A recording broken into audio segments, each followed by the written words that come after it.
Shalom dan salam sejahtera Bapak Ibu Saudara-saudaraku yang dikasihi Tuhan. Kembali kita bertemu dalam pertemuan rutin kita pada siang hari ini, yaitu ibadah kebaktian dan juga persekutuan doa.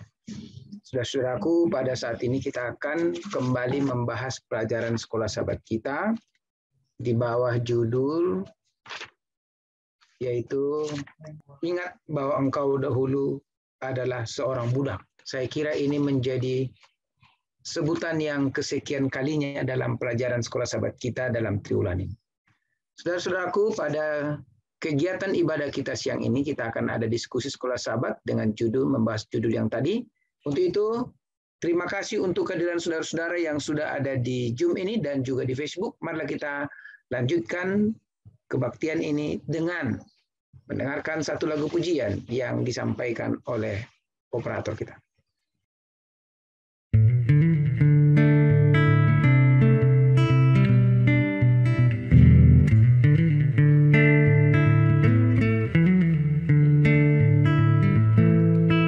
Yesus sahabat terindah yang menghapuskan dosa,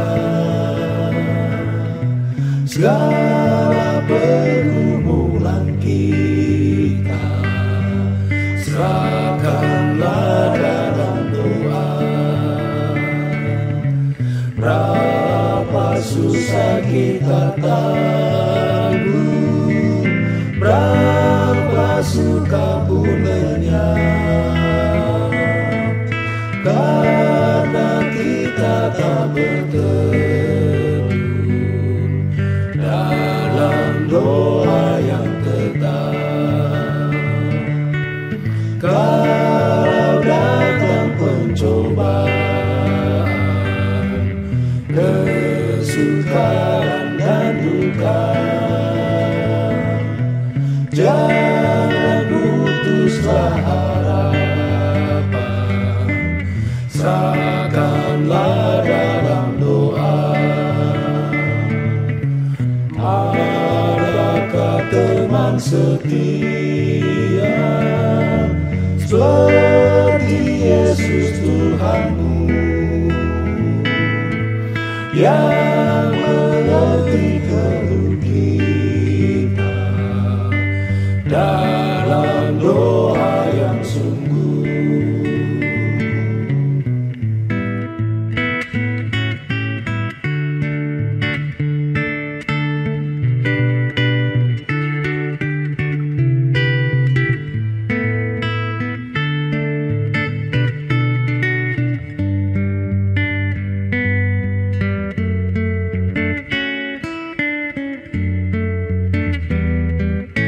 Bila kita jadi lemah dan beban berat rasanya, Yesuslah penolong kita, serahkanlah dalam doa. Jikalau temanmu undur, haraplah pada Tuhan. Dia perisai dan penghibur yang memberi perlindungan. Yesus sahabat terindah yang memberi perlindungan.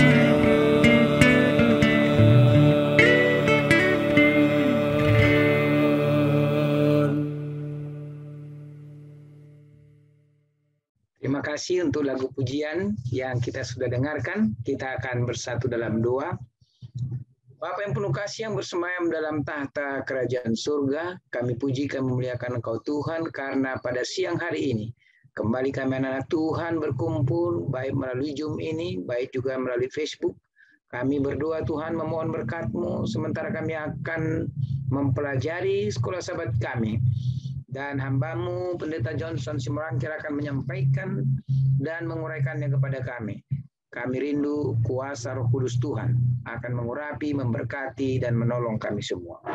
Tuhan Bapa di surga, biarlah kiranya kehadiran Tuhan akan menjadikan perbaktian ini menjadi jalan berkat bagi kami, dan juga Engkau hadir bagi kami untuk mendengarkan seruan dan doa kami dalam doa-doa persekutuan yang kami akan sampaikan. Terima kasih Tuhan, karena sudah mendengar menjawab doa kami. Di dalam nama Yesus kami berdoa. Amin. Baik, siang hari ini kita akan bersama-sama mendiskusikan judul pelajaran Sekolah Sabat 2 Desember, ingat bahwa engkau dulu adalah seorang budak. Hamba Tuhan Pendeta Johnson Simorangkir akan menguraikannya, dan kita akan terlebih dahulu mendengarkan lagu tema I Will Go.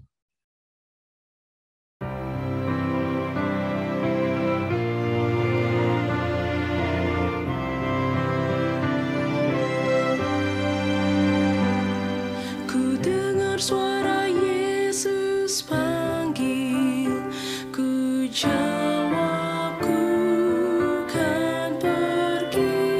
Ku lihat jiwa yang bersedih, ku jawab ku kan pergi.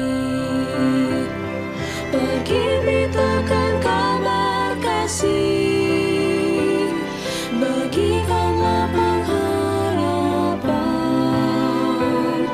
dan bila aku lemah, Yesus menolongku, karena keputusanku kan pergi.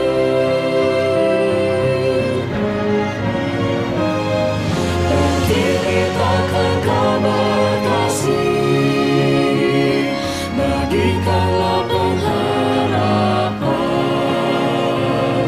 dan bila aku lemah, Yesus menolongku, karena keputusanku kan pergi.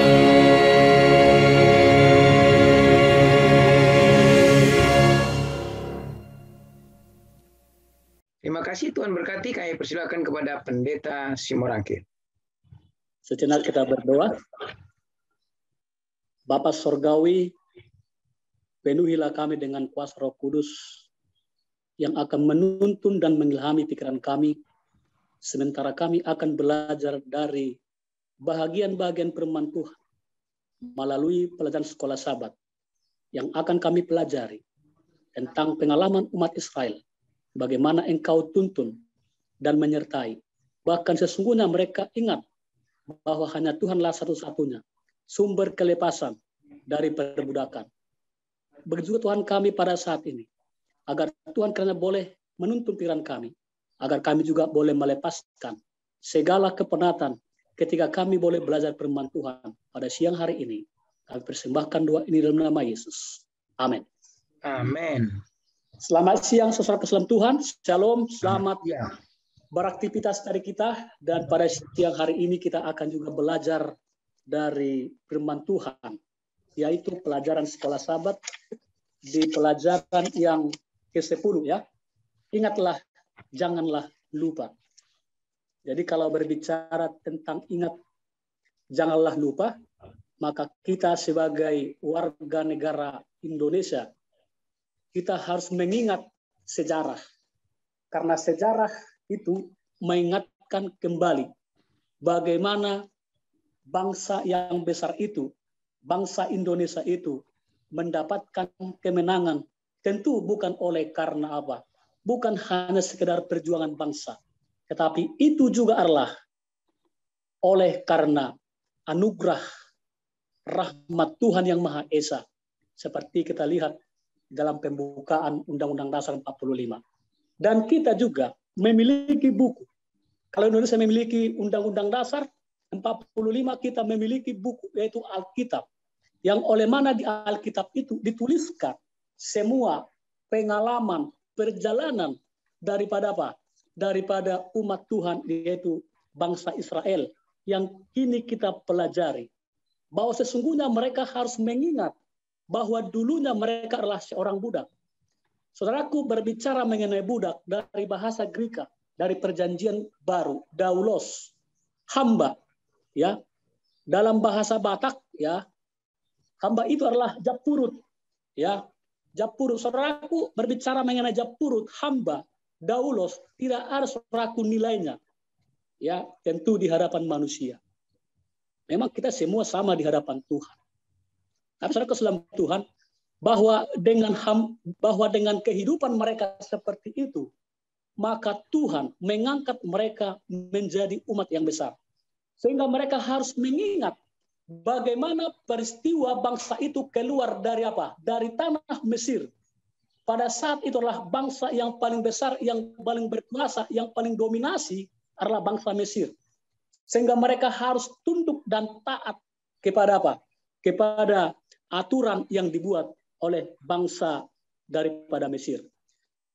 400 tahun lebih mereka diperbudak oleh bangsa Mesir. Sesungguhnya Tuhan sangat apa? Sangat sedih melihat kehidupan daripada umat itu.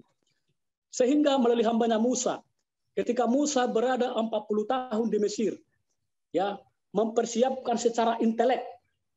Tetapi ternyata tidak cukup dengan intelek. Harus juga apa? Harus juga memiliki yaitu ketulusan hati, kesabaran, kesungguh-sungguhan, kepedulian. Sehingga Tuhan pun melalui pengalaman peristiwa daripada Musa ketika memukul ya salah seorang Bani Mesir.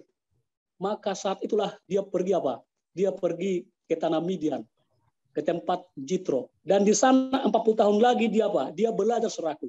Walaupun memang pelajarannya, subjeknya bukan lagi pelajaran formal, tapi pelajaran informal. Kenapa saudaraku? Karena Tuhan mau mempersiapkan dia menjadi seorang pemimpin untuk memimpin umat Israel. Dan alhasil, ketika Musa berumur 80 tahun, maka dia mengawali karir sebagai apa? Sebagai pemimpin daripada bangsa Israel. Saudara keselam Tuhan, apa yang kita perhatikan di dalam perjalanan mereka ini? Saudaraku, kalau kita baca itu dalam kitab Ulangan, beberapa kali itu disinggung saudaraku, ingatlah bahwa engkau adalah seorang apa? Seorang hamba. Atau dalam versi lain, ingatlah bahwa engkau adalah seorang asing, seorang tawanan yang tidak memiliki apa? Tidak memiliki nilai saudaraku. Kalau sekiranya mereka memiliki nilai, maka mereka tidak akan menjadi hamba. Saudara keselam Tuhan. Itu sebabnya Allah melalui hambanya Musa menuntun mereka supaya mereka tidak lagi berada di dalam apa? Di dalam perbudakan.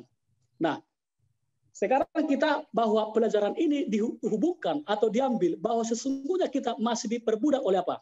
Oleh dosa-dosa, saudara. Jadi perlu kita mendapatkan yaitu kuasa daripada Allah. Maka setiap hari ketika kita diperbudak oleh dosa-dosa kita, saudaraku, ingatlah bahwa Tuhan senantiasa memberikan kepada engkau pertobatan. Itu sebabnya apa yang Tuhan inginkan kepada bangsa itu adalah selain daripada mengingat dan menghargai apa yang Tuhan pernah lakukan kepada bangsa itu. Dan itu juga dihubungkan kepada pengalaman umat Israel yang ada di mana?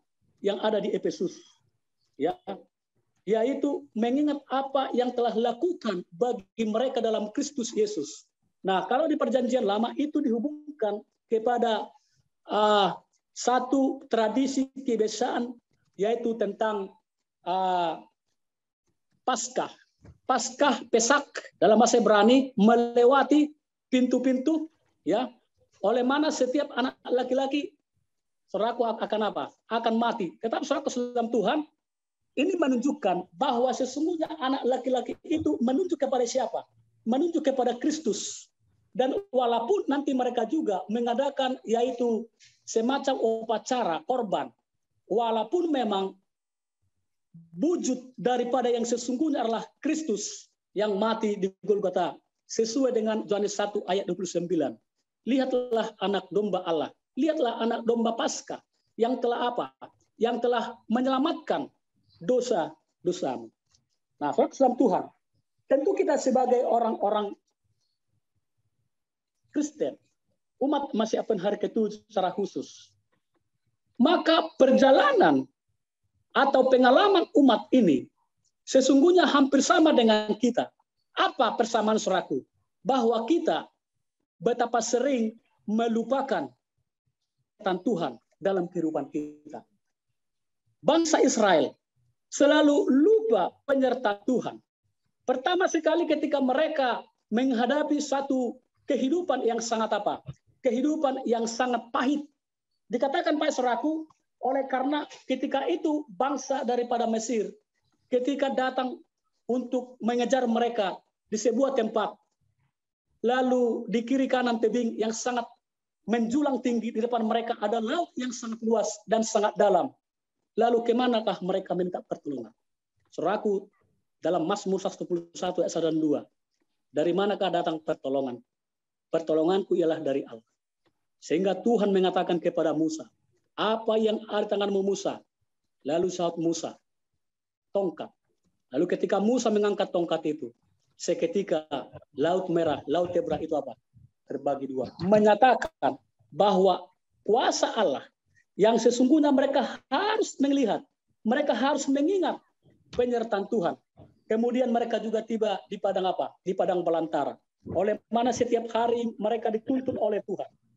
Ketika mereka dalam kegelapan, Tuhan memberikan tiang api. Ketika mereka berjalan pada siang hari, Tuhan memberikan tiang awan. Ketika mereka di padang gurun merasa lapar, Tuhan memberikan apa? Makanan manna, burung puyuh, dan Tuhan menyediakan air. Ya, walaupun memang Musa harus marah untuk memukul batu, yang artinya batu adalah batu penjuru, yaitu Yesus, itu adalah Allah. Saudara keselam Tuhan, begitu banyak hal-hal yang luar biasa yang Tuhan apa? Tunjukkan kepada bangsa itu. Tetapi mereka lupa bahwa sesungguhnya mereka dulu adalah budak, orang asing, orang tawanan. Ya, yang sesungguhnya mereka harus mengingat betapa Tuhan apa? Mengasihi mereka. Saudara keselam Tuhan, orang-orang Yahudi padang belantara, bersamaannya orang Kristen di Efesus, kepada kita, gereja Maspen hari ke-7, di mana saja di seluruh dunia ini, betapa penting bagi kita untuk selalu mengingat dan tidak boleh melupakan apa yang telah lakukan bagi kita dalam Kristus Yesus. Saudaraku, jangan kita lupa, saudaraku. Tetapi itulah nature, sifat alamiah manusia yang sering lupa, tapi sangat peka untuk mengingat hal-hal yang apa? Hal-hal yang tidak baik, hal-hal yang buruk. Itulah oleh karena kita memiliki nature keberdosaan kita, saudaraku. Jadi kita akan lebih mudah mengingat hal-hal yang tidak baik dibandingkan hal-hal yang luar biasa yang Tuhan berikan kepada kita.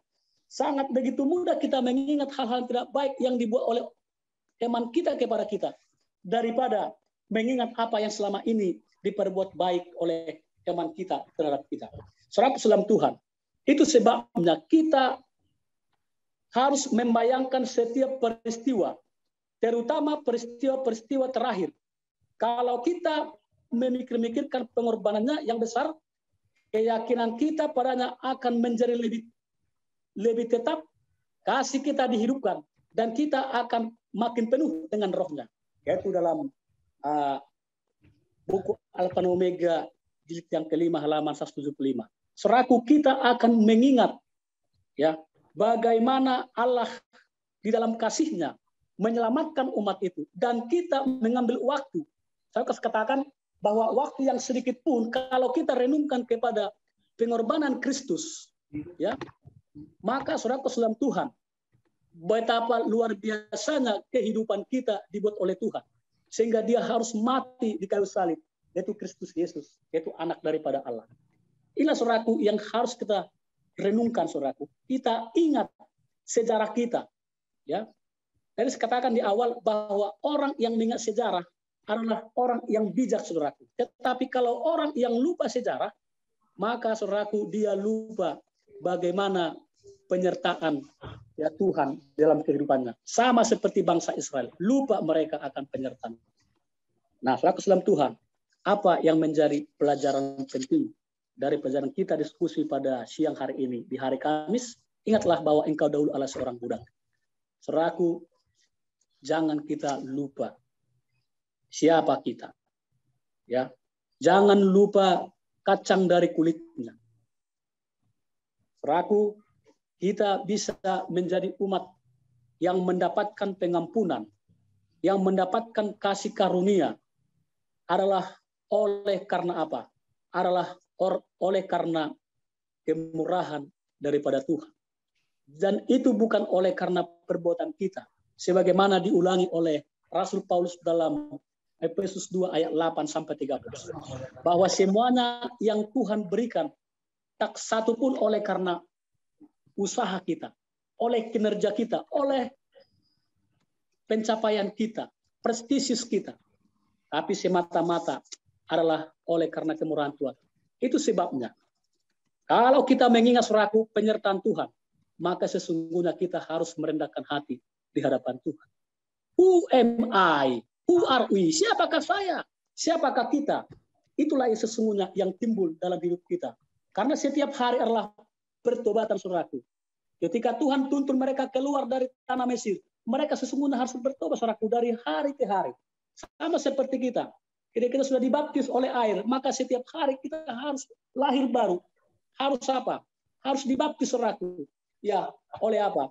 Oleh kecurahan Roh Kudus. Jadi mari saudaraku supaya kita mengingat bahwa kita bukanlah siapa-siapa tanpa apa? Tanpa kemurahan Tuhan.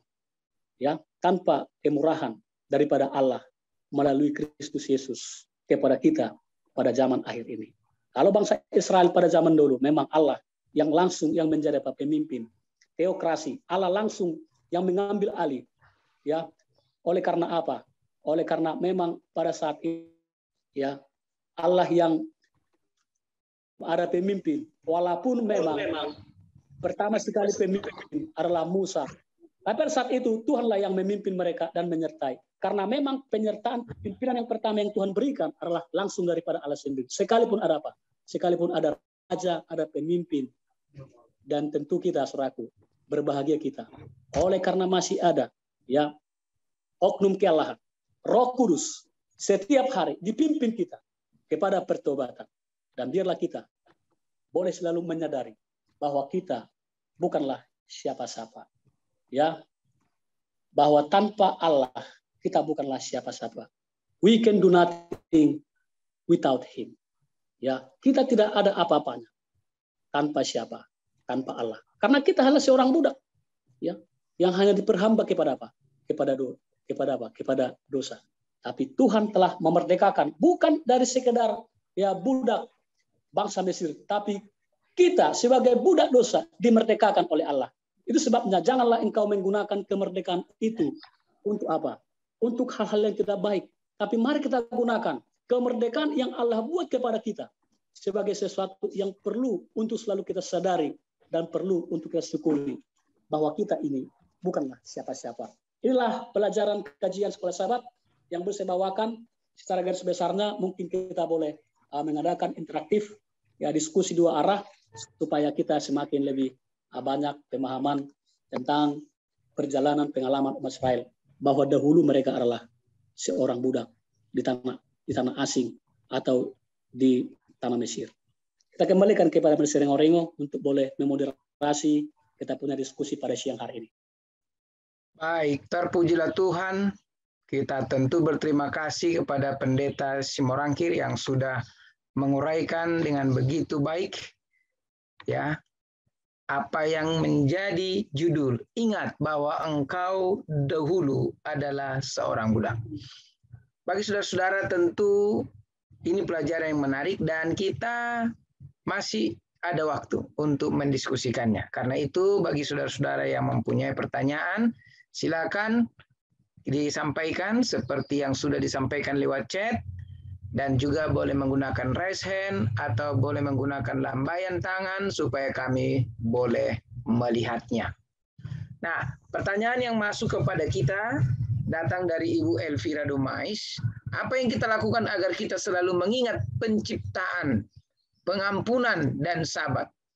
Nah, ini penting sekali karena tiga hal itu merupakan bagian yang tak pernah terpisahkan yang Tuhan berikan kepada kita.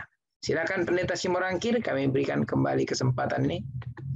Baik, terima kasih atas pertanyaan Ibu Elvira.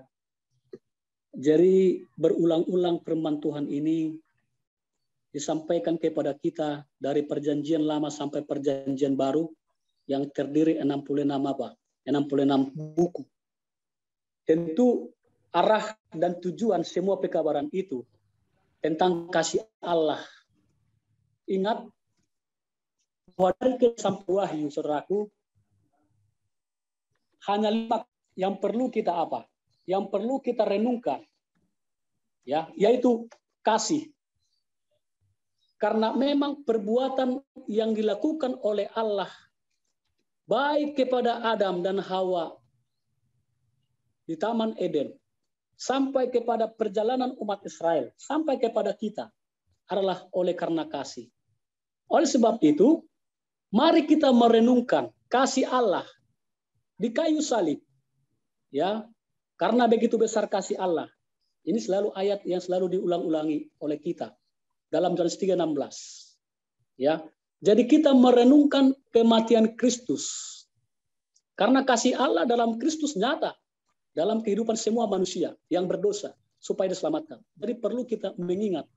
Roh Nubuat mengatakan bahwa betapa perlunya kita menyadari, merenungkan apa yang Tuhan sudah lakukan kepada kita. Bukan apa yang kita perbuat, bukan saudaraku. Walaupun memang kita berbuat, oleh karena apa? Oleh karena interaksi apa yang Tuhan berikan kepada kita.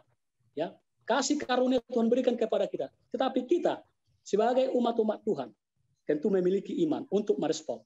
Dan dalam hal ini, apa yang kita harus lakukan? Yaitu ingatlah ya kematian Kristus di kayu salib. Kalau itu saudaraku kita renungkan ya kematian itu yang menggantikan kita, yang seharusnya Tuhan tidak layak menerima itu saudaraku. Kita harus menerima sebenarnya. Tapi itu digantikan kepada kita oleh bilur-bilurnya. Ya. Kita akan apa?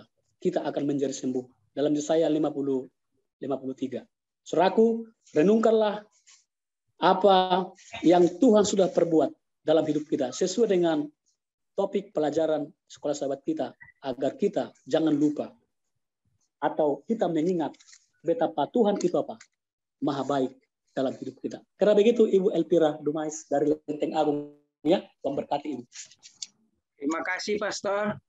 Mungkin ada lagi yang lain yang mau menyampaikan. Salah satu mengingat penciptaan kan hari Sabat ya. 6 hari lamanya engkau boleh bekerja, tapi hari Sabat, hari ke-7 adalah hari Tuhan Allahmu. Kan begitu ya, itu satu. Lalu bagaimana mengingat pengampunan? Kita harus sadar ketika kita melihat orang berdosa kepada kita, bersalah lalu kita katakan, atau mengkhianati kita, Allah Maha Pengampun. Saat itu saudara pasti bisa ingat, saudara sedang diampuni oleh Tuhan.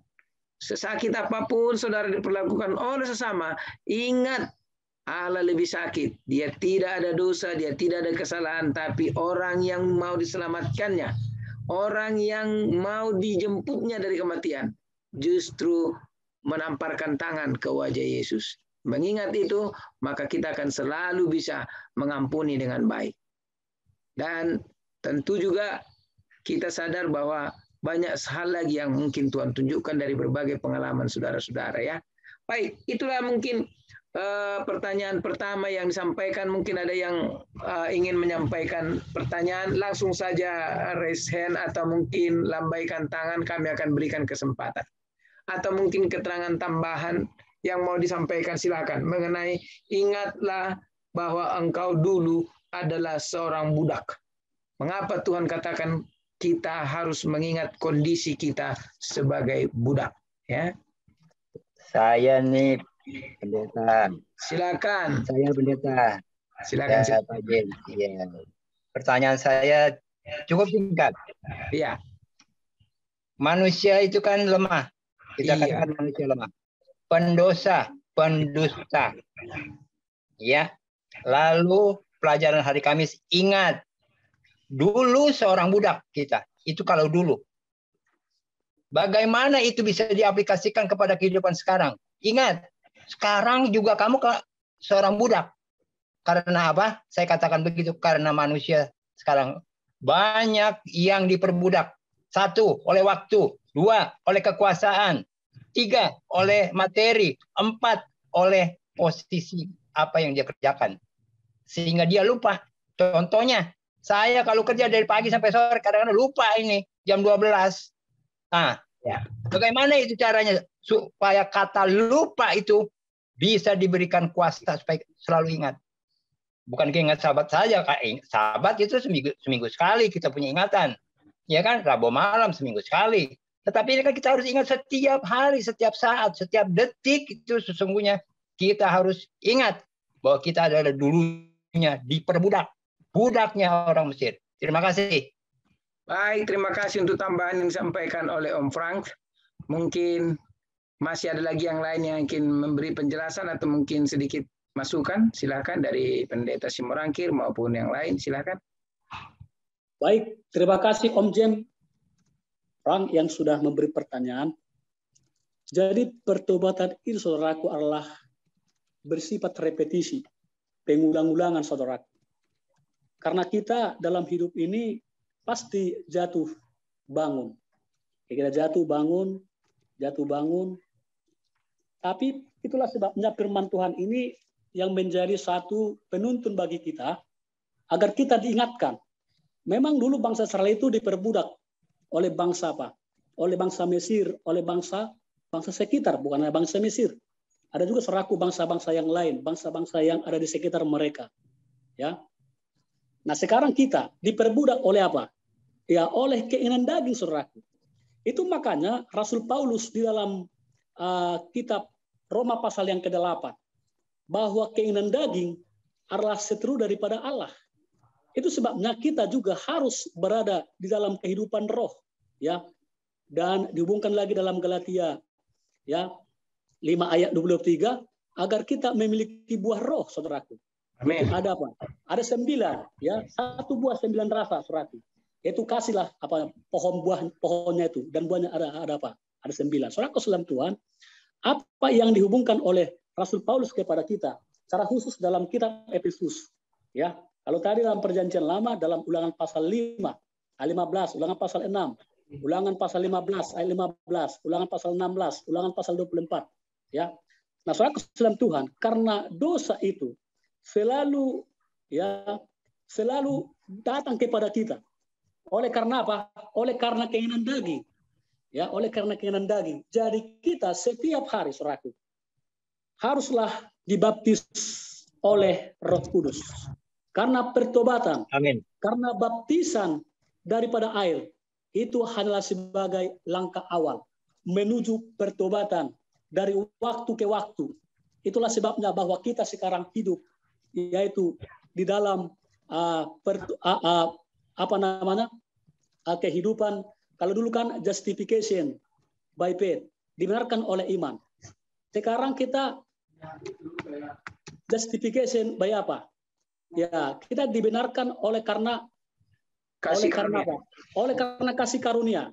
Lalu kemudian bahwa kita sekarang ini harus bertobat setiap hari, yaitu sanctification. Lalu kemudian ada yang disebut dengan penyucian, ada yang disebut dengan glorification. Setelah kita sudah menerima pengampunan oleh kasih karunia, justification, maka setiap hari ketika kita saudaraku hidup dalam kehidupan ini pasti kita apa?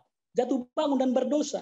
Dan itu sebabnya Alkitab kita ini ya sebagai penuntun, ingatlah bahwa dari dulu ya sampai sekarang ya bahkan sampai sedatang ini akan terus menerus menjadi apa? Menjadi penuntun, penolong bagi kita supaya kita mengerti apa itu pelanggaran, apa itu hukum. Dan sehingga dengan demikian ketika kita berada di dalam posisi iman kita yang setia setiap hari sucikan, maka ingatlah bahwa Tuhan akan memberikan kepada kita apa yang disebut dengan glorification, yaitu menerima kemuliaan. Jadi setiap hari pasti kita akan jatuh.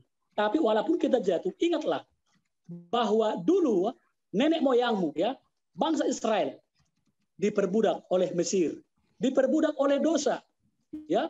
Dan kita pun pada saat ini diperbudak oleh dosa. Tapi ingatlah bahwa oleh pertobatan yang selalu kita lakukan oleh karena pengampunan yang Tuhan berikan kepada kita setiap hari, maka melayakkan saudara dan kita semua untuk apa?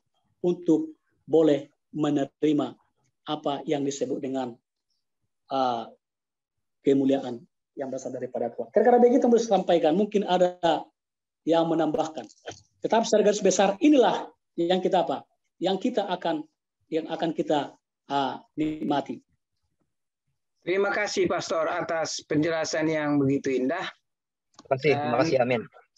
Tuhan tentu akan menambahkan kepada kita berbagai hikmah lagi Yang paling penting dari segalanya adalah mari kita ambil waktu untuk semakin lebih mendalami, belajar, dan memahami kebenaran-kebenaran Allah bagi kita. Saat ini kita berikan kesempatan kepada Pendeta Simorangke. Baik, jadi yang menjadi closing statement bagi kita, saudara dalam Tuhan, dengan mengingat bagaimana kasih Allah yang begitu besar menyelamatkan umat Israel, baik ketika mereka keluar dari tanah perbudakan, ketika mereka menyeberangi samudera yang sangat luas dan sangat dalam, Laut Teber atau Laut Merah, sampai tiba di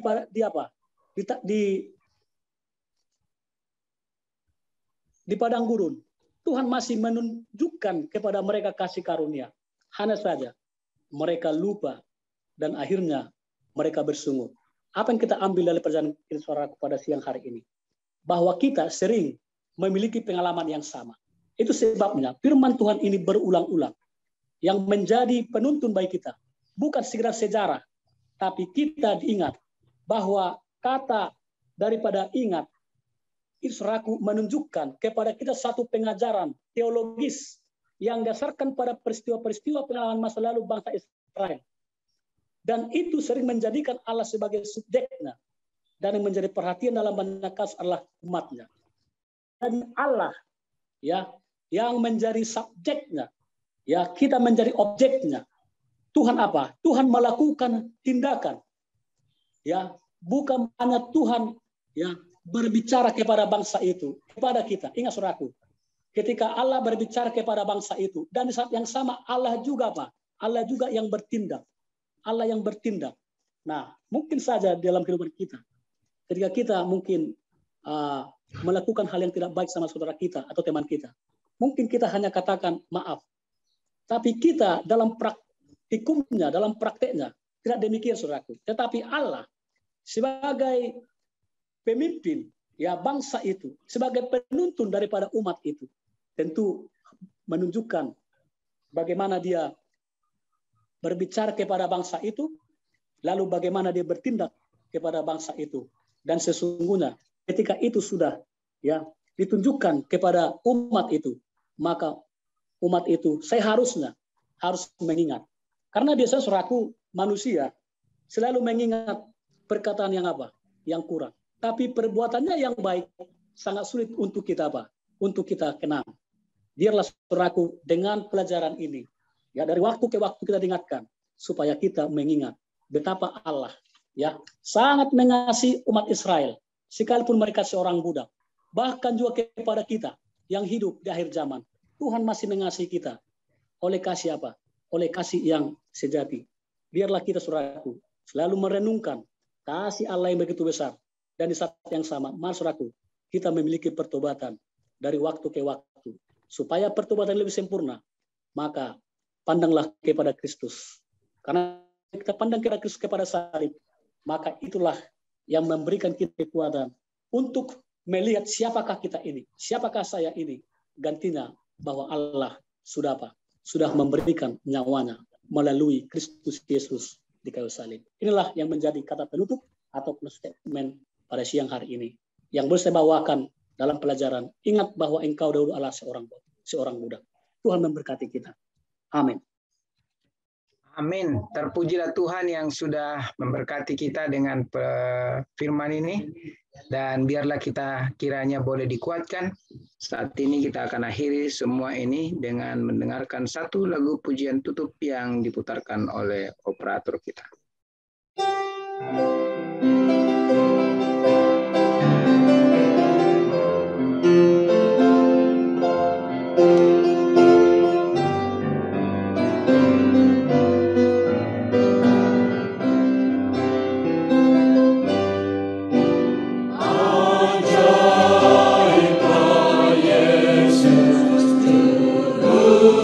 Selamatku, ajaibnya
Baik, kita persilahkan kepada Pendeta Simorangkir untuk memimpin kita dalam doa. Mari kita berdoa. Bapa kami, Tuhan yang bersemayam di sorga, sungguh ajaib kasih-Mu kepada umat-Mu bangsa Israel, dan kepada kami kasih yang sejati melalui Kristus Yesus mati di Golgota, agar kami diangkat dari budak, dari hamba menjadi orang yang merdeka. Terima kasih ya Tuhan, karena firman Tuhan yang menjadi pena inspirasi mengingatkan kami kembali bahwa sesungguhnya eksistensi kami, keberadaan kami hanyalah seorang hamba yang dipenuhi dengan dosa. Tapi syukur bagi Allah dalam Kristus Yesus telah menggantikan posisi kami sebagai orang yang berdosa, dan Engkau mati supaya kami boleh mendapatkan kehidupan yang kekal, yang menjadi satu jaminan yang pasti bahwa bila mana kami memiliki pertobatan dengan mengingat kasih Allah, kasih Yesus Kristus, maka kehidupan kami sesungguhnya akan berarti di hadapan manusia dan juga di hadapan Tuhan yang ada di sorga. Bapak di sorga, pelajaran pada siang hari ini, betapa pentingnya kami mengingat, merenungkan, menghayati, bahkan kami boleh menyadari bahwa sesungguhnya kehidupan kami hanyalah orang yang berdosa, hanyalah orang yang penuh dengan kelemahan, hanyalah orang yang ditawan sebagai hamba. Terima kasih ya Tuhan, oleh karena Engkau Allah yang baik, Allah yang penuh dengan kemurahan, dan mengangkat kami menjadi ahli waris sorga. Dan oleh pertobatan kami, maka kehidupan kami pun satu saat nanti akan merasakan, akan melihat kebaikan Tuhan bersama dengan kami. Dan biarlah juga Tuhan kami ketika kami masih di dunia ini, kami boleh menyadari akan kehidupan kami melalui pembelajaran, pengalaman dari Bani Israel, supaya kami pun Tuhan boleh menyadari siapakah kami ini sebenarnya, hanyalah orang yang berdosa. Bapa, berkatilah kami yang sudah mengikuti pembelajaran di Zoom online ini, supaya dengan pembelajaran ini kami pun Tuhan semakin lebih didekatkan kepada Tuhan. Biarlah kasih karunia Tuhan boleh selalu menjadi bahagian kami. Semua pelajaran-pelajaran yang indah yang selalu kami pelajari, itu boleh kerana menolong kami, agar kami dari waktu ke waktu semakin lebih setia kepada Tuhan, dan siap untuk menyongsong Tuhan datang pada kali yang kedua. Tuhan, puji-pujian kami, nyanyian yang sudah kami persembahkan kepadamu, firman Tuhan pelajaran sekolah sahabat yang sudah kami uraikan, kami pelajari dan kami diskusikan, itu juga boleh mengangkat iman rohani kami. Bahkan doa-doa yang sudah kami persembahkan ya Tuhan, karena itu boleh kiranya menjadi satu pujian penyembahan yang harum di hadapan Tuhan. Bapak, bila mana kami akan mengakhiri pertemuan peribadatan pada siang hari ini melalui pembelajaran sekolah sahabat dari virtual Zoom, maka Tuhan boleh memberkati kami. Tuhan memberkati kita dan melindungi kita. Tuhan menyinari kita dengan wajah-Nya dan memberikan kepada kita kasih karunia. Tuhan mengharapkan wajah-Nya kepada kita dan memberikan kepada kita damai dan sejahtera. Kiranya kasih dari Allah Bapa, kasih karunia dari Tuhan kita Yesus Kristus, dan persekutuan Roh Kudus melengkapi kita punya kuasa, hikmat, dan pengetahuan akan Allah. Kami persembahkan doa ini dalam nama Tuhan Yesus Kristus, Juru Selamat dan penebus kami yang hidup. Amin. Masa Advent hari ke-7 selama 34 tahun menceritakan sebuah cerita bagaimana dia dan istrinya di tahun-tahun sebelumnya, pada tahun-tahun perumulan kehidupan mereka, pada saat mereka mendarat di sebuah bandara atau airport, lalu kehilangan sebuah bagasi mereka. Dan di sana, tepat di sana, dia kata, tepat di tempat di mana mereka menyadari kehilangan bagasi mereka di ruang ambil untuk mengambil tas-tas tersebut di airport, ya.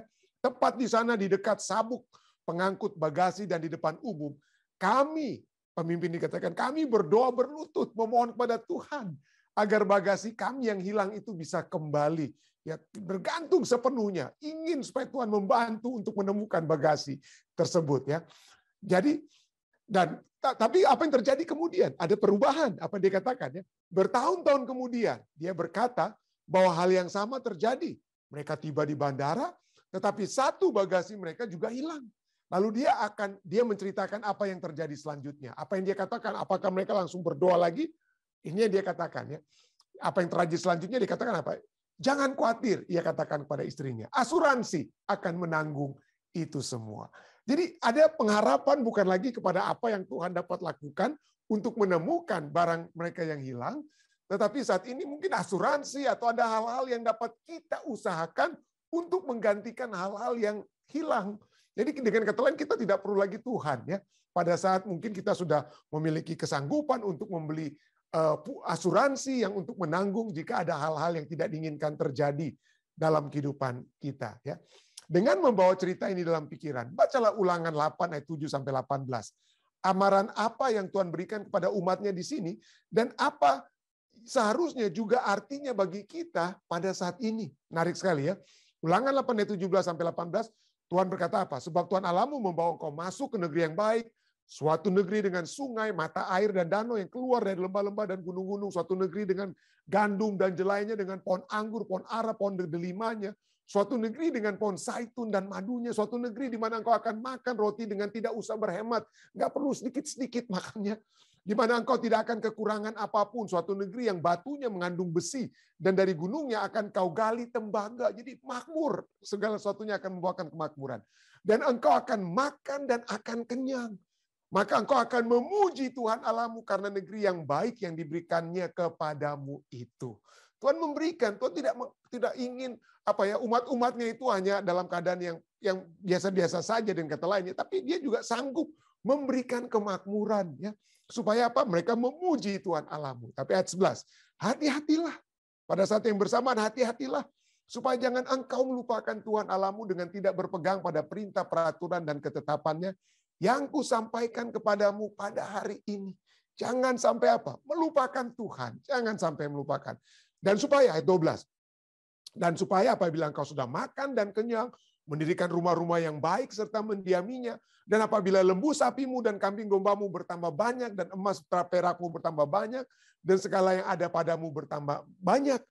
Ayat 14, jangan engkau tinggi hati, sehingga engkau melupakan Tuhan Allahmu yang membawa engkau keluar dari tanah Mesir, dari rumah perbudakan.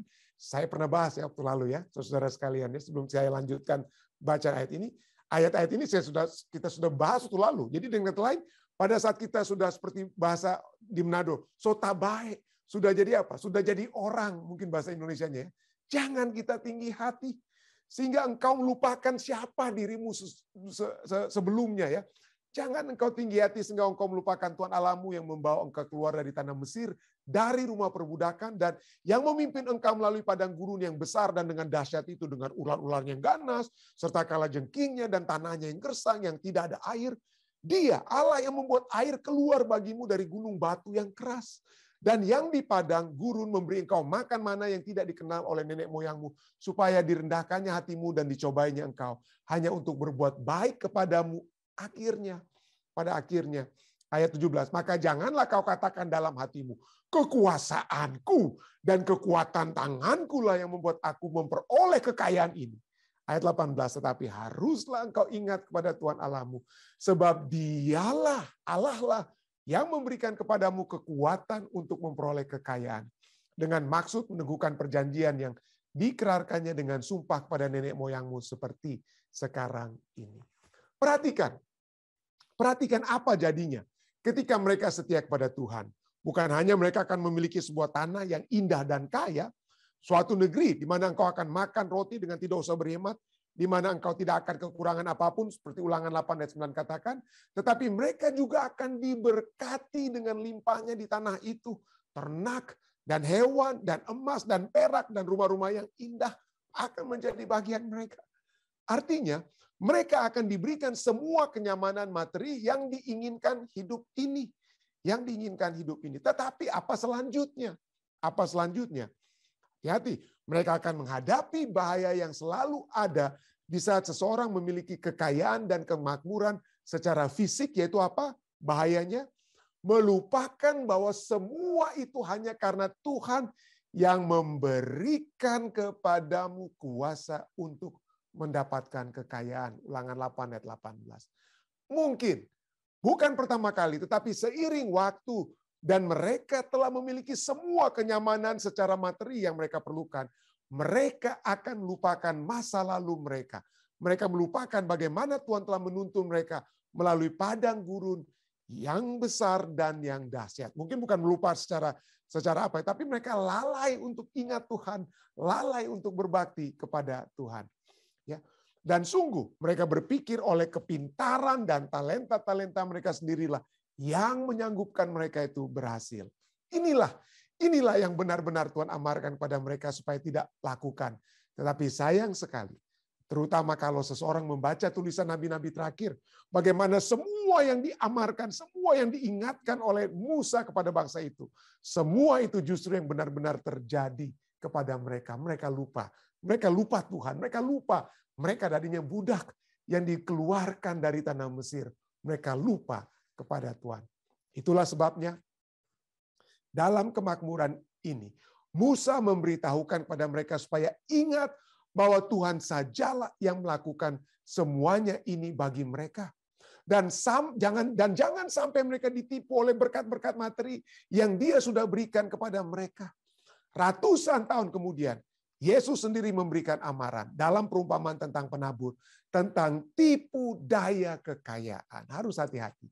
Tipu daya kekayaan. Markus 4 ayat 19. Tidak peduli berapa banyak uang dan kepemilikan materi yang kita punya saat ini, kita semua adalah daging dan darah yang sedang menantikan sebuah lubang kuburan. Apa yang seharusnya hal ini sampaikan kepada kita tentang bahaya yang datang dari kekayaan dalam hal ini, kekayaan yang membuat kita lupa akan kebutuhan kita terhadap satu-satunya pribadi, Allah, yang bisa melepaskan kita dari lubang kuburan tersebut. Ya, jadi hati-hati ya, keadaan manusia, setan menawarkan apa? Materi ya. Materi yang apa ya? Yang dapat dia tawarkan kepada kita, yang dapat menyebabkan kalau kita tidak hati-hati, kita lupa kepada Tuhan ya.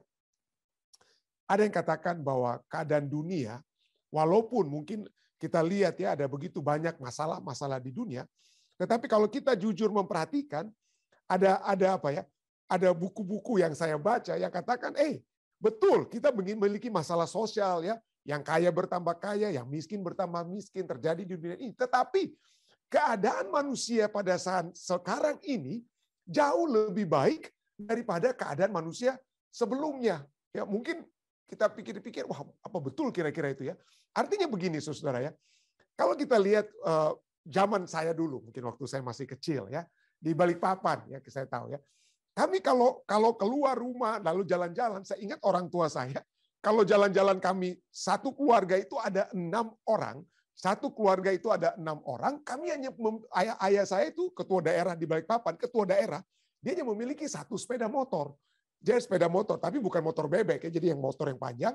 Jadi yang terjadi adalah ayah saya akan membawa kendaraan tersebut, lalu adik saya Indra yang laki-laki di depan saya. Lalu saya di depan itu di tempat tangki bensin tersebut. Lalu ayah saya sesudah di tangki bensin. Lalu kemudian apa? Kakak saya, Dr. Alvin, berada di tengah-tengah antara ayah saya dan ibu saya. Jadi ayah saya, Dr. Alvin, lalu ibu saya. Lalu ibu saya sambil menggendong adik kami yang paling bungsu, Lydia Rantung. Jadi ada 6 orang dari satu apa ya? Satu sepeda motor. Jadi itulah keadaan kami dulu ya. Dan saya tidak lagi mungkin melihat ya, tidak mungkin ada pendeta-pendeta yang masih berkendaraan motor, tapi pada umumnya sudah lebih baik dengan kata lain ya.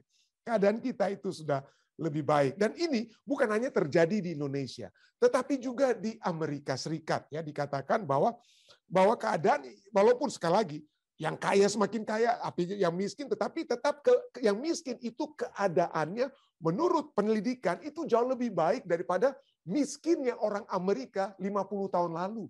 Dengan kata lain kita memiliki apa yang disebut dengan apa ya? Bukan lagi kalau di jam sebelum pandemik ini ada istilah influenza untuk penyakit flu ya.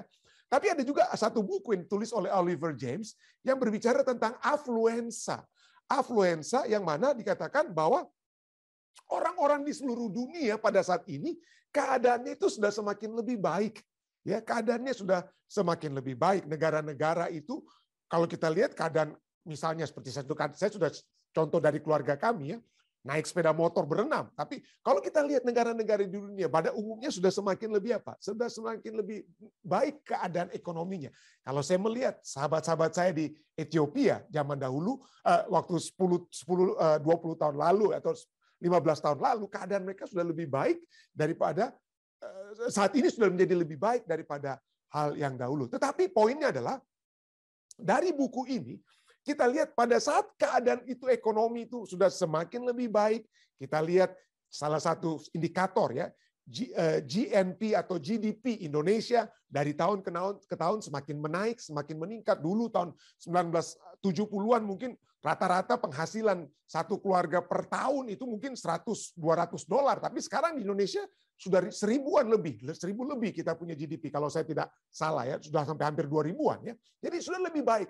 Dan pada saat keadaan ekonomi lebih baik, yang terjadi adalah orang-orang itu sudah semakin, ya sejak zaman dulu saja sudah ada, apalagi zaman sekarang melihat orang lain tuh punya apa.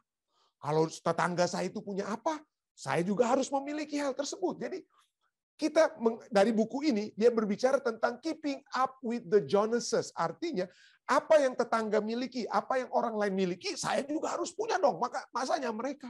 Dan dengan adanya sosial media kita bisa lihat, wih teman saya ini, waduh dia punya foto mobil baru yang dia foto ya di Facebooknya, di statusnya, rumahnya dia naik rumah baru, rumah yang kedua dia masuki dan lain sebagainya. Jadi pada saat itulah orang setelah adanya dilihat itu di Facebook dan di sosial media, bersaing lain-lainnya. Duh, kenapa cuma dia yang punya rumah 2? Masa saya tinggal di apartemen terus? Ya. Jadi kita akan mencoba untuk bersaing dengan orang lain. Namanya keeping up the Joneses. Dan ini menjadi masalah dengan apa? Menjadi masalah mental health juga ya. Karena adanya orang-orang, waduh, masa cuma dia punya baju begitu, masa dia punya mobil begitu, masa dia punya rumah yang 5 kamar, saya masa tinggal di apartemen terus ya. Dan kita berusaha untuk sama dengan mereka.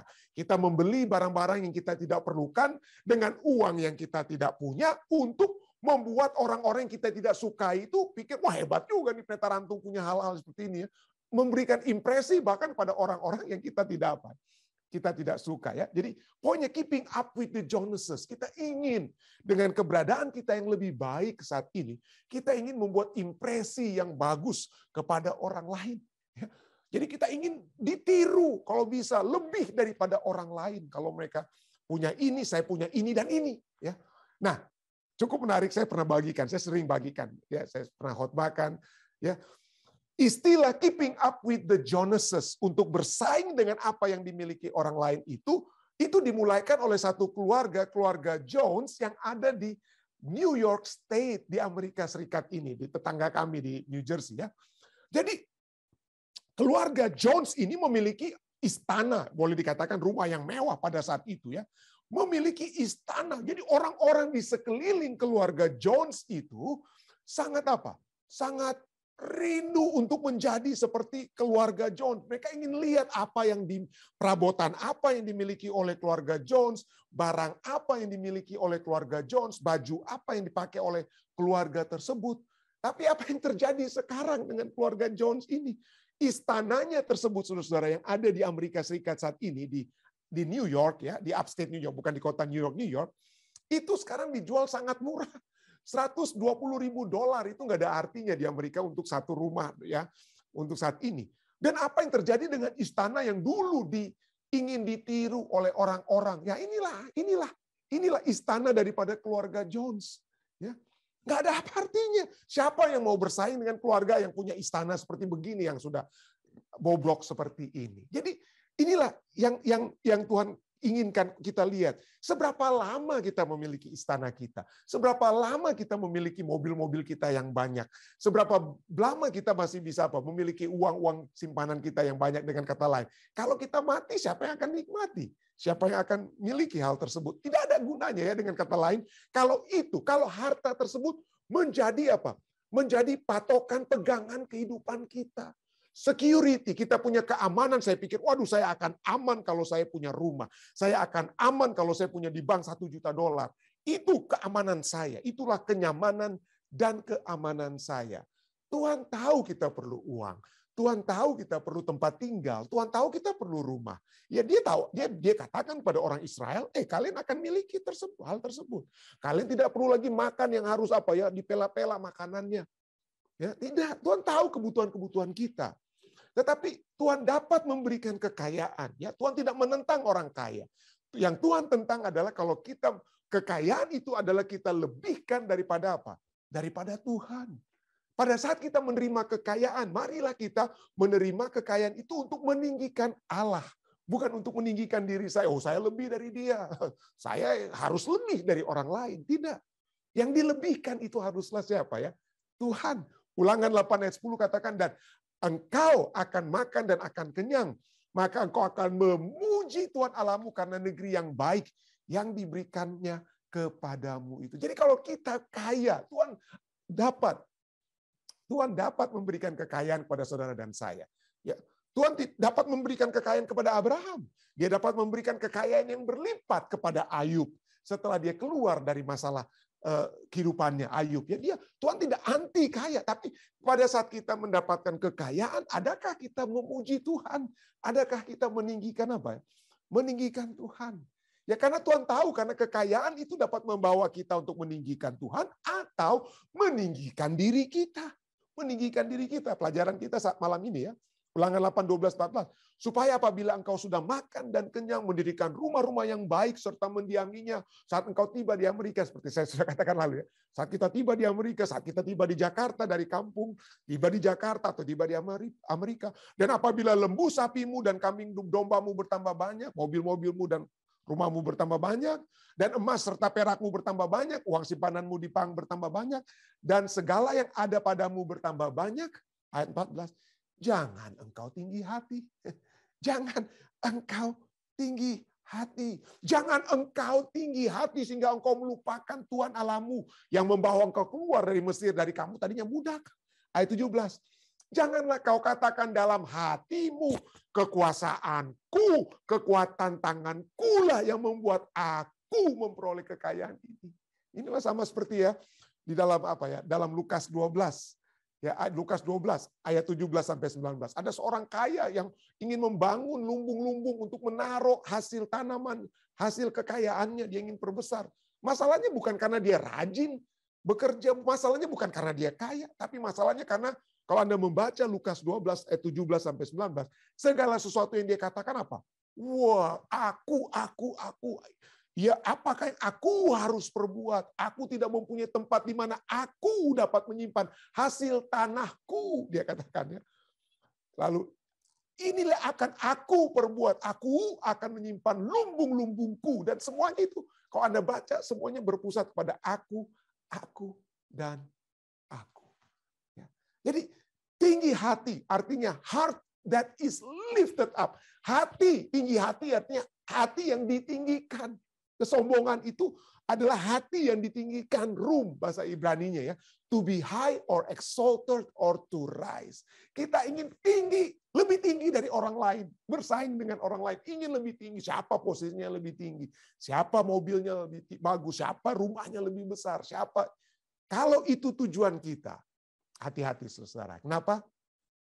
Karena firman Tuhan cukup jelas. 1 Korintus 1:29 katakan, Jangan ada seorang manusia pun yang memegahkan diri di hadapan Allah. Jangan kita pernah katakan, saya ini lebih dari orang lain. Oh, kalau bukan saya Pendeta Stephen Rantung, ini gereja Vista nggak akan beli gereja. Waduh, hati-hati saudara. Hati-hati kalau kita berbicara seperti begitu. Jangan ada seorang pun yang memegahkan diri di hadapan Allah. Karena saya sering dengar, ada orang-orang, ketua-ketua mungkin ada pemimpin atau orang-orang kaya di gereja, ada yang katakan, wah Pendeta Rantung, ini saya nih yang beli nih gerejanya nih. Saya sumbangan paling besar untuk gereja ini. Hati-hati. Ya. Jangan seorang pun memegahkan diri di hadapan Allah, karena apa yang kita peroleh itu Tuhan yang telah apa? Tuhan berikan. Ya. Yakobus 4 ayat 16 katakan, tetapi sekarang kamu memegahkan diri dalam congkakmu. Bahasa Inggrisnya, congkak itu dalam pride-mu, kesombonganmu. Kamu memegahkan diri dalam dan semua kemegahan yang demikian adalah salah. Bahasa Indonesia itu cukup halus, saudara ya, menggunakan kata salah. Ya, Bahasa Inggris dan aslinya itu lebih keras. Kenapa?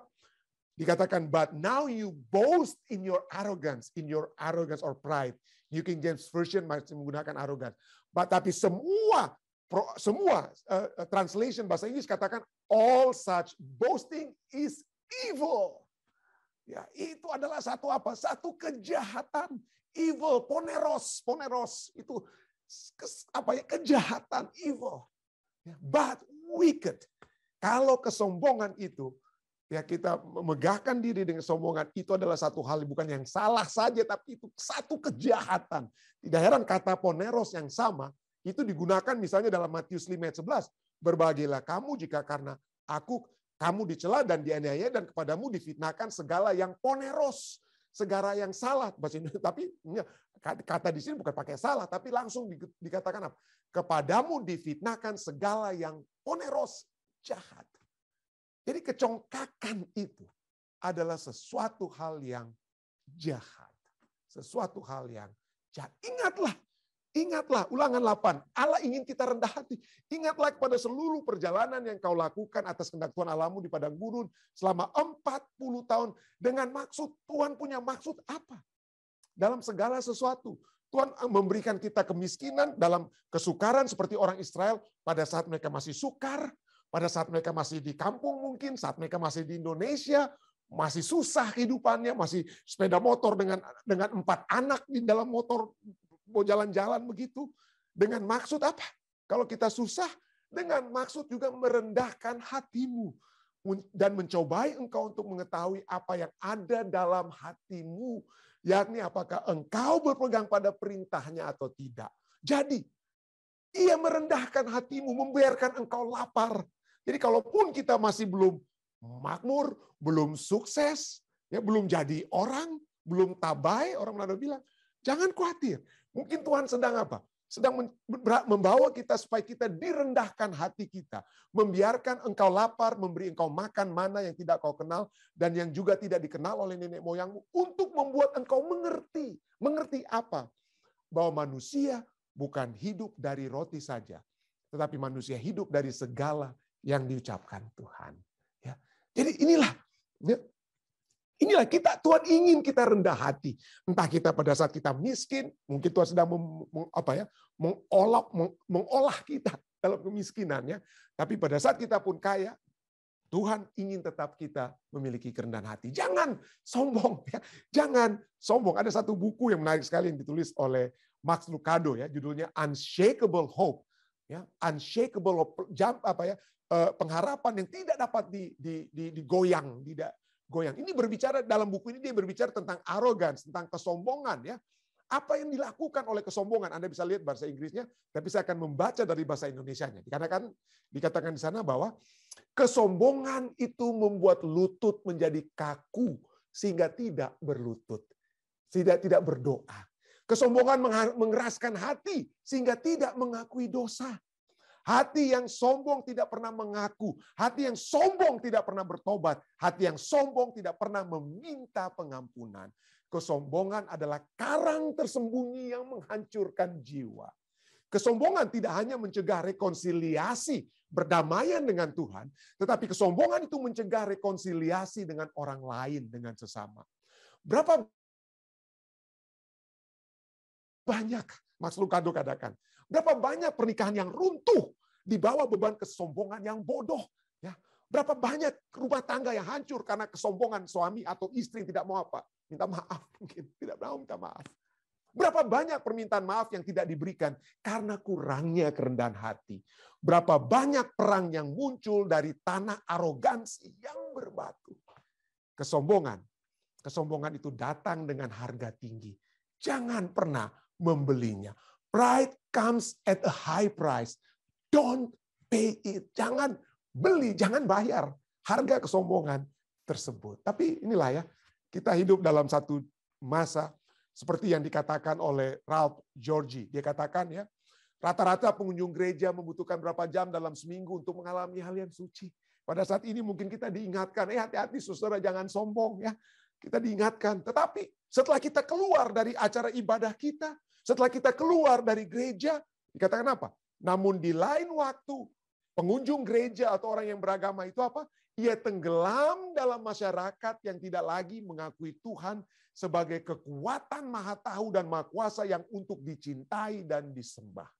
Pada saat ini, today, hari ini, kita terlalu canggih untuk Tuhan. We are too sophisticated for God. Kita tidak lagi perlu Tuhan. Ya, tidak perlu Tuhan. Kalau kita perlu apa-apa, kalau saya punya uang, saya bisa cari dokter untuk mengobati saya. Kalau saya ingin keturunan, saya cari apa? Saya bisa buat bayi tabung supaya dapat anak. Nggak perlu Tuhan. Kita terlalu canggih untuk Tuhan. Dikatakan ya, we can stand on our own. We are prepared and ready to choose and define our own existence. Kita bisa berdiri sendiri. Kita siap untuk memilih dan menentukan keberadaan kita di keadaan diri kita sendiri. Pada saat kita mungkin masih miskin, kita masih bergantung kepada Tuhan. Tuhan tolong saya, bagaimana makanan saya, bagaimana dengan kehidupan saya, kita bergantung pada Tuhan. Tapi pada saat kita sudah makan kenyang, waduh nggak perlu Tuhan lagi ya. Kita pikir kadang-kadang saya bisa menentukan keberadaan saya sendiri. Tetapi firman Tuhan mengajak kita semua. Itu bukan kehendak Tuhan. Tuhan ingin kita memiliki kerendahan hati. Dan ada keuntungan dalam kerendahan hati. Ini yang panggilan untuk saudara dan saya, untuk kita semua ya. 1 Petrus 5 ayat 5 bagian B dan 7 katakan, dan kamu semua, rendahkanlah dirimu seorang terhadap yang lain. Ya, bagian yang pertama yang tidak saya tulis, anak muda ya, rendahkan dirimu di hadapan orang tua, jangan sombong, jangan karena kamu lebih tahu, lebih muda, lebih kuat, sombong terhadap orang tua, tapi jangan ya. Tapi yang saya ingin tekankan kita semua ya, dan kamu semua rendahkanlah dirimu seorang terhadap yang lain, sebab Allah menentang orang yang congkak. Allah tidak suka orang yang congkak. Itu salah satu dosa yang dibenci Allah. Ya, kecongkakan, kesombongan adalah salah satu dosa yang dibenci oleh Allah. Allah menentang orang yang congkak, tetapi mengasihani orang yang rendah hati. Karena itu rendahkanlah dirimu di bawah tangan Tuhan yang kuat, supaya kamu ditinggikannya pada waktunya. Serahkanlah segala kekhawatiranmu kepadanya, sebab Ia yang memelihara kamu. Pada saat kita mengasihi Tuhan, kita akan dikasihani oleh Allah. Tuhan akan memberikan bahasa Inggrisnya, God give grace, rahmatnya, pengasihanannya diberikan kepada kita. Jika kita merendahkan hati kita, kita dikasihani oleh Allah, kita akan ditinggikan oleh Allah. Jangan pikir-pikir, waduh bagaimana ini kalau saya tidak punya mobil seperti orang lain, mungkin saya akan direndahkan. Pendeta enggak. Tidak. Jangan pikirkan orang yang akan tinggikan kita.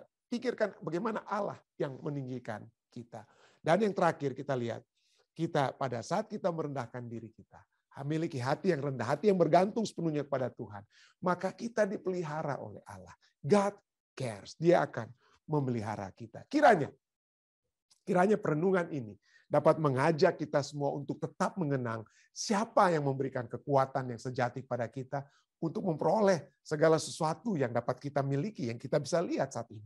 Segala sesuatu itu bukan kita pakai untuk menyombongkan diri terhadap orang lain, tetapi untuk kita muliakan Tuhan. Dan apabila Tuhan memberikan berkat-berkat yang melimpah pada kita, Tuhan ingin kita menjadi saluran berkat kepada orang lain. Dan disitulah kita dapat memuji, merendahkan Allah yang mengasihani kita, yang meninggikan kita, dan yang memelihara kita. Saya bawa ini dalam nama Yesus. Amin.